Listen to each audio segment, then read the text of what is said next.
আমি তাহিদ গ্রিলস আমি ভুয়া সমন্বয়ক সেজে পাবলিকের কাছ থেকে ফেমাচিটি অর্জন করেছি। উপদেষ্টা হওয়ার জন্য ফেসবুকের মতো সামাজিক যোগাযোগ মাধ্যমগুলোতে পোস্ট করে মাকা চাকা করতেছি। উপদেষ্টা হয়ে উপদেষ্টার দায়িত্ব পালন করে বাংলাদেশটাকে খেয়ে দিয়ে বেগম পাড়াতে থাকার পরিকল্পনা করতেছি। আমার এই সকল কার্যক্রম ততদিন পর্যন্ত চলবে যতদিন পর্যন্ত আমি সাকসেস না হতে পারছি। এর আগের এপিসোডে আমি দেখিয়েছি কিভাবে সুপারির গাছ থেকে 2 লাফ দিয়ে সুপারি চুরি করে খেতে হয়, কিভাবে আবর্জনা খেয়ে অজ্ঞান হয়ে পড়তে হয়। এই এপিসোডে আমি দেখাতে চলেছি আমি ভাইরাল হওয়ার জন্য আরও কী সব চুল পাকনামি করে থাকি। প্রথমেই বলে রাখি, আমরা হলাম বাঙালি জাতি, আর বাঙালি জাতি হলো পৃথিবীর সর্বনিকৃষ্টতম জাতি, যে জাতি শুধুমাত্র বাস দিতে বেশি পছন্দ করে। আপনি বাংলাদেশে বসবাস করবেন, বাঙালিদের সাথে বসবাস করবেন, সহজ সরলভাবে বসবাস করবেন, পারবেন না, বাঙালি জাতি আপনাকে বোক্কাচোদা বলে উপাধি দেবে। আপনারা দেখুন, এটা কিন্তু একটা খাবার। অবশেষে আমি একটা পুষ্টিগুণে ভরপুর একটি খাবার পেয়েছি। এইরকম খাবার আপনারা কখনো মিস করবেন না। এই খাবারটি অনেক পুষ্টি রয়েছে, এই খাবারটি এখন আমি খাবো।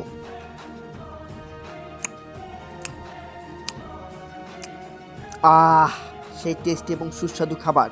এই রকম খাবার আপনারা কখনো মিস করবেন না। এই খাবারটি খেলে আপনাদের যত ধরনের সমস্যা রয়েছে সব সমস্যা একদম সলভ করে দিবে এই খাবারটি।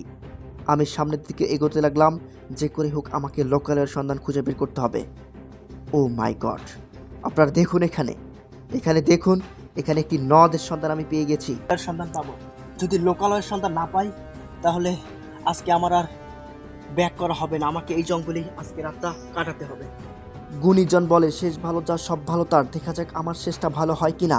আমি অনেক কষ্টের পর এই নদীটি পেয়েছি। এই নদী ধরে এখন যদি আমি লোকালয়ের সন্ধান না পাই তাহলে আমার মতো দুর্ভাগা এই পৃথিবীতে আর কেউ থাকবে না।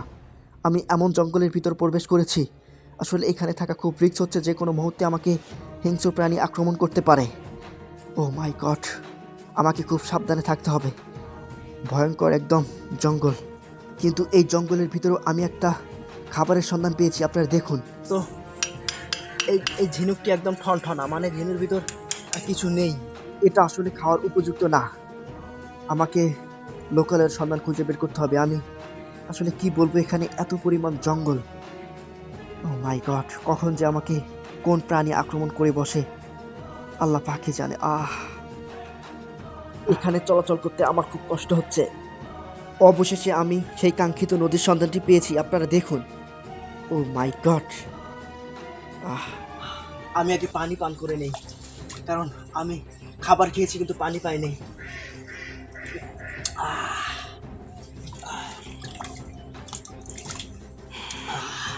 আমার প্রাণটা ভরে গেল। আসলে এই পানিতে সাবধান, কারণ এখানে হিংস্র কুমির রয়েছে এবং রাসেল ভাইপার সাপের মতো ভয়ঙ্কর সাপ রয়েছে কিন্তু এই নদীতে। আমাকে এই বিশাল নদটি পাড়ি দিতে হবে। এখন এর জন্য আমাকে একটা ভেলা বানানোর প্রয়োজন। আমাকে ভেলা বানানোর সরঞ্জাম খুঁজে বের করতে হবে। আমি ভেলা বানানোর জন্য প্রস্তুতি নিচ্ছি। দেখা হবে নেক্সট এপিসোডে। সে পর্যন্ত সকলেই ভালো থাকবেন, সুস্থ থাকবেন। আসসালামু আলাইকুম।